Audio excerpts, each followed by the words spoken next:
Welcome to the Sharkpreneur podcast with Kevin Harrington and Seth Greene. Kevin Harrington is the inventor of the infomercial, one of the original sharks from the hit TV show Shark Tank, and has generated over $5 billion in TV and digital direct response sales. Seth Greene is the world's first trusted authority on cutting-edge direct response marketing, a best-selling author, and the only 3-time Marketer of the Year nominee. On the podcast, Kevin and Seth interview sharkpreneurs who share straight talk on what it takes to explode your business. 49 faces looked to him in triumph. Over the last 12 months, they had each taken turns and promoted his business for a week at a time, driving over $987,342 in revenue. What if you had a network of 50 centers of influence who promoted your business every week for a year?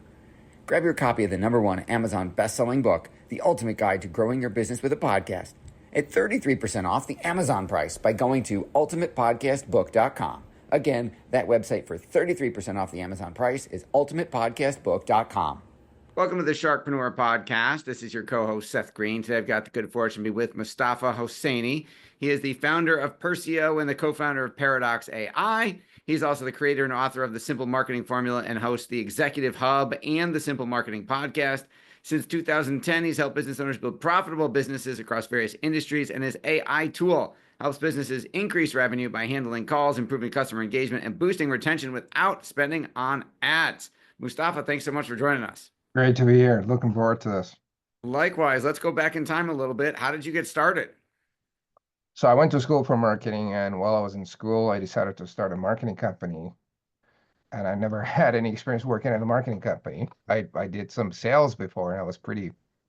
I always had an entrepreneurial mindset growing up, and I always wanted to grow my business. So I started a marketing company. We eventually turned it into a full-service marketing agency.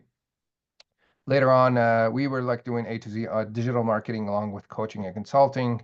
2018, I decided to kind of pause the digital marketing services, done for you services, and focus more on coaching and consulting. I did that for a few years.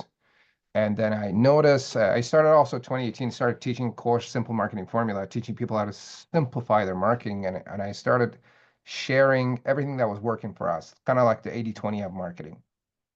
And I noticed I had 6 modules in my course. Last module was always customer retention. So we would go through your vision, your offer, target market, lead gen, lead conversion, and customer retention. And I would turn around and tell people, the fastest, most profitable, surefire way for you to get customers and leads is to pick up the phone, have a very friendly conversation with your customers, and get repeat business, get referrals, and the rest of it. But to my surprise, nobody would do it. And I couldn't figure out why for a while. Then it took me a long way to figure out that people were just scared of picking up the phone. That was just a simple answer. It took me a while to figure it out because it's natural to me. I would pick up the phone any day of the week, call any contact and have a conversation. Right. And then I'm like, dude, these are your customers. And I'm not asking you to be salesy and pushy. Have a friendly conversation, see where they're at, and ask, is there anything else I could do for you? And you'd be surprised how often I'd be like, oh, by the way, you could build me a website, sell me products, and there's this and that I need. They wouldn't do it. So I started a call center. We're like, and then, I verified, I'm like, hey, later on, I'm like, what if we do this for you? Right? What if I called your list for you? And like, people are like, hell yeah, brother. Call my list for me. So we started a service for that. We went on for 2-3 years. It didn't really take off the way I wanted. Then we got into, my now co-founder reached out to me in September, October 2024. And he said, I have this AI tool that handles incoming and outgoing calls. Like, cool, let's look into it. Then we built an AI tool that handles the calls now. So if someone has somebody opting into their into a form on their website, signs up to get information and whatnot, our tool will call right away and work on qualifying, answering questions, and the rest of it. So that's the long story for me.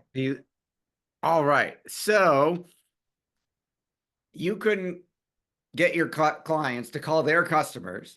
So you built something that calls them for them. So this is a program that is calling the client's customers for them. That's Paradox AI, I presume. Yes, yes. Okay, so how first of all, is this launched in the marketplace? Are people using it? We are semi-launched. Yes, we have people using it. The site is up and running. We will be going through a rebranding here soon, but it is up and running. It is being used and it's working. Okay, so tell me more about that. Give me some of the use cases and tell me how I would use this. How would it work? How does it know who to talk to? How does it know what to ask? How do people feel about the fact that they're getting called by, AI and having a 100%. conversation with it? So we have built an integration with WordPress websites where there's a widget that pops up that says, have questions, fill out this form, and we'll call you back in 30 seconds. And they'll tell us what they're looking for, and the AI engine will call them up. It follows the script that we give it. So it will go exactly do what we want it to do. We also provide a knowledge base so it can answer questions. We also give it an objection list to handle objections based on what comes up. And then it just goes through and it does three main things. One, answer questions. Two, book an appointment. Three, do a live transfer if they want to talk to someone. It also qualifies the prospect based on, the script that we give it. And so it does all of that. Basically, that's what it does. And then we have built integrations with website forms, like the contact forms. So it calls them in like 30 seconds. And that tends to increase conversion rates up to 400% at times, because follow-up is a huge problem. You and I both know people spend a lot of money on marketing, advertising, SEO, and the rest of it. The leads come in and they don't follow up properly because either they're too lazy, they're scared, they don't get time, they don't have the manpower, and a list of other reasons. But with this, we fix that problem. So everyone is followed up with, and we know who we're working with and qualify them and the rest of it. That's awesome. So it sounds like you're no longer just using it to call and survey existing clients. Are you now using this to prospect? Is this inbound leads? Is it outbound? Is it both? Yeah, it does. It handles incoming and outgoing calls. So we set it up as we could literally replace the front desk admin people. And based on a script and a knowledge base that we give it, it answers the calls, answer questions, books appointments, and the rest of it. And another thing that it does is it eliminates the hiring time and the training time that you need to do to hire someone. Like we set it up for clients in like a day. That is absolutely incredible. Do you have any data yet on like statistics in terms of calls made, calls handled, appointments, all that kind of stuff? We do have it, but I don't have it handy. Like I don't have a Okay. list of. So here's what I do know: the answering rate for all the calls are 100%. After another big use case for some of the clients is after our calls that they miss, that problem is solved. We answer questions or answer the calls 24/7. And because there's a lot of voice agents out there in the marketplace now, how does yours stack up in terms of does it sound human? How is the latency or their lag time where it's thinking and there's silence? Talk to me about that stuff. So great question. We have worked recently on reducing the latency on it significantly. And because I ran a call center before, we're pretty good with our script. We helped our clients design their script so it's very human-like and it answers objections quite a bit. And that's probably how we are different, because I have a call center experience and we help them with it. Like the script is a very big part of this whole thing. It's not like, hi, how are you? Do you want to buy my stuff? It's there's more science into it. I would hope so. What Yes. are the biggest challenges when it comes to using like AI for phone calls? So the biggest challenge that we figure out is people have a hard time with their script, which we help them with. We noticed where like we had a few clients where like, well, here's the tool, go at it. And they would just take a month or two and they still didn't have their script. So we're like, what if we do it for you? They're like, okay, perfect, do it. So we started doing that, offering that as a service, which included in our package. Another thing is like the legality of this whole thing. Legally, what you need to do is on the calls, if it's an AI engine, you need to say that this is AI. So the way we open our calls is, this is Emily, Mostafa's AI agent. What can I do for you? So we cannot hide that and act like we're human while we're not. Two, you need consent from people on your forms, on your opt-in forms, saying that we are going to use AI to call you, and they should be okay with that. And it must be clear. You cannot hide it from people. Otherwise, FTC is going to come after you. Three, you should update your terms and conditions on your website saying that we are going to use AI, and let people know and send an email saying it was updated. And that way people know, and I know some people are not used to it. That's another challenge, as this is the early stages of AI, especially with the calls and other stuff. People are getting used to it, but give it a year or two, I guess it's going to become mainstream. And if you don't use it, you're probably going to be behind. I mean, you mentioned a little bit about the surveying, but how can AI increase customer retention and boost more sales?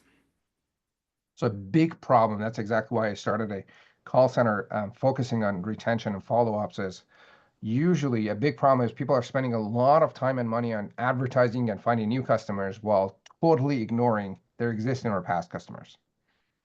And you and I both know Dan Kennedy. Years ago, I learned from Dan saying it costs a fraction to keep your customers and for retention, but it costs you at least 10 times to get a new customer. And the conversion rates on new lead generation are about 2 to 5%. What we get with existing or past customers is between 30 to 70%. 30% on a bad day. So what we do is once you update everything, you consent, we have a touch base script with our clients. And what happens is it calls and says, hey, it's Emily, I'm Mostafa's AI agent. Call and say hi. Seems like you've done business with us in the past. And if you've done a good, unless they hate you, you say, yeah, hey, and it goes through, say, I just want to touch So I base. could use this to call my old former, not inactive customers too. Yes, even active customers. Call them up, say hi. Hey, I want to book an appointment. We want to, touch base, see how things are going. We call our entire customer base every 6 months just to see. There are definitely other things that we could do, and there are things that you do that typically customers don't know about everything that you do for them or you can do. So, every 6 months at least sit down, do a review and be like, hey, by the way, there's this other thing we could do for you. And because the trust and credibility is already there, you have way less sales to do and more converting, and they're self-converting. And the other piece is getting referrals, which almost Please tell 99% of me, businesses. most business owners do not ask for referrals. If they do, they're not happy about it. They know they're supposed to do it. They feel awkward. They feel pushy. And then the person doesn't think of anybody on the spot and then they feel bad. So how can this help in that department? Well, we have it in the script. So the bot says, hey, I'm just curious, who do you know that could use our services? It's just a question. And You're not going to unless, get mad at the AI bot. even if they get mad, I mean, unless you've done something wrong with them, with the customer, I have never, ever had anybody get mad for me asking for a referral. That's They awesome. either say, oh, let me think about it, and they just get Yeah. rid of me that way. Or if they know someone, they'd be like, oh, I know Joe and John. And that's the way to ask it. Who do you know that could use our services? Or who do you know that needs a website, marketing, a bed, or whatever you're selling? If you say, do you know someone? They'd be like, no, I don't. Yep. Well, when you say, who do you know? They start thinking. You got to ask the open-ended question. That's right. So you're on the forefront of this. I mean, where do you see AI and phone automation going in the next few years?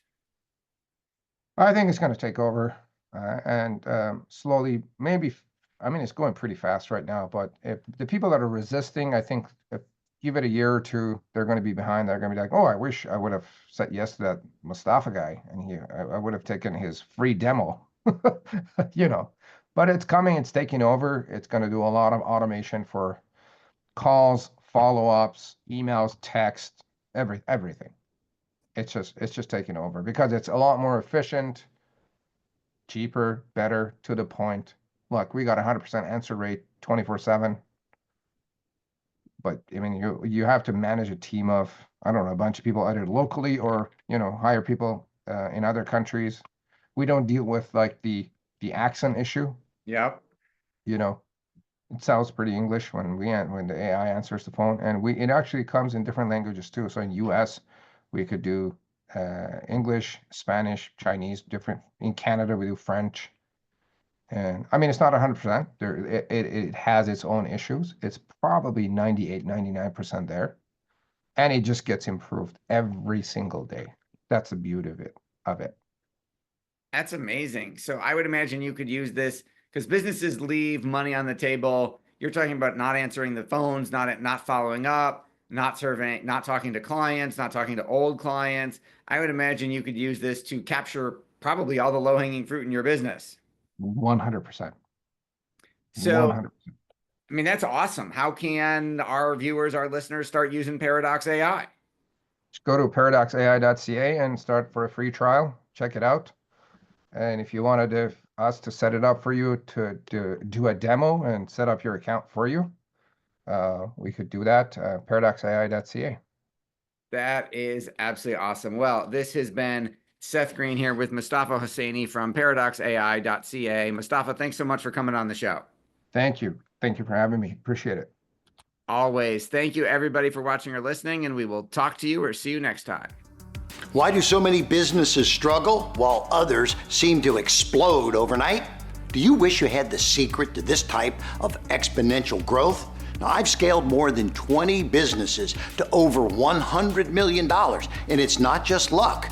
In my new book with Mark Tim, Mentor to Millions, you'll learn the repeatable framework I use in all my business ventures for massive success. Order at kevinmentor.com and get over $1,000 in bonuses. Head to kevinmentor.com.